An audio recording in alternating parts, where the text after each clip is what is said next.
Ekitongole ekivunaanyizibwa ku kugula n'okutunda eddagala mu ggwanga ekya National Medical Store nga bino biruubirirwa ku kyonoonera bwonoonezi linnya so nga ate si bituufu. Okusinziira ku akulira ekitongole kino Kamabaale Moses awakanyizza ebyogerwa nti balinnyisa ebbeeyi y'eddagala, ekintu ky'agamba nti si kituufu. Kituufu.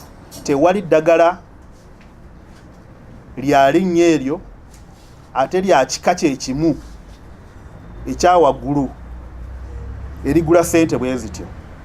Oli bw'agamba nti eddagala lyandibadde ligula $1,000,000 nti ffe tubadde tulitunda $1,000,000 ezisinga mu 10 oba 12, twabagambye nti si kituufu. Eddagala eryo weeriri mu Kampala wano, namwe musobola kugendayo saawa zino ne mwebuuliza, bajja kugamba nti eddagala eryo bw'oba ssebo mu nsawo oba nnyabo tolina $1,000,000 ezisuka mu 10 tosobola kulifuna. Kamabaale era asambaze n'ebyogerebwa nti ekitongole kye kimu kyenyigira mu kukyusa embalirira z'ebitongole ebirala kye bikolagana nabyo. Budget ey'eddwaliro lyonna oba Cancer Institute oba Mulago oba abalala bonna, budget gye bafuna si ffe tugibawa nga National Medical Store.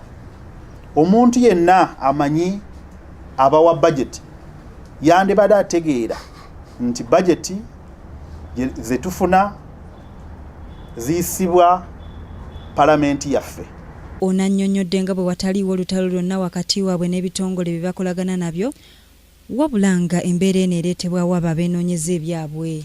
Basirika Sarah, Kingdom TV, amalindirire. This is Kingdom TV.